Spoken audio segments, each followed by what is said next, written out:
This is Peter Hayter reporting from the Gabba, where England had a truly miserable day in the first test. The forecasters are predicting an overnight thunderstorm. England supporters will be hoping it will be of biblical proportions to wash out the remainder of this sorry match and escape to Adelaide with a draw. It's not beyond the bounds of possibility. 3 years ago, they scored 517 for 1 in their second innings and did just that. But this time Trott, who is having a bad run against the short ball, is already out. They're 2 down at the close, with Michael Carberry also out, and it could have been worse when Kevin Pietersen set off for a red ball run from the first delivery he faced, and Alistair Cook was forced to dive full length to make his ground. It wouldn't have been enough had George Bailey not knocked off the bail before receiving the ball from David Warner. He would have been run out by inches. England would have been 3 down for 10, and that would have been effectively that. Now, England arrived this morning to headlines calling them a bunch of nobodies.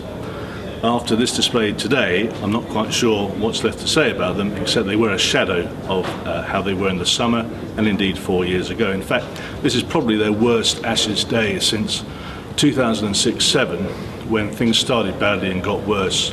They were thumped 5-0. It was an utter humiliation. They will be hoping that there's enough in them, enough fight, enough skill to avoid a repeat of that.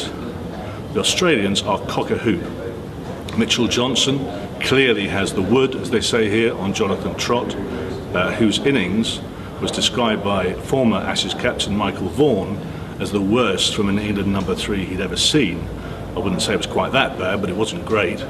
And David Warner himself, after the game, took delight in calling Trott weak and saying that the batsman had scared eyes facing Mitchell Johnson. There's a hell of a long way back from here for England. They can, if they bat out of their skins, or the rain comes to save them. Anything other than that, I'm afraid, will mean Australia will take a 1-0 lead with them to Adelaide. And with Johnson in such fine form and the confidence in their team so high, that would be a mountain to climb for England. Now, the positives for them, Broad bowled well again, Anderson bowled pretty well. Unfortunately, Graham Swan is finding the right length and the right pace to bowl difficult to find here.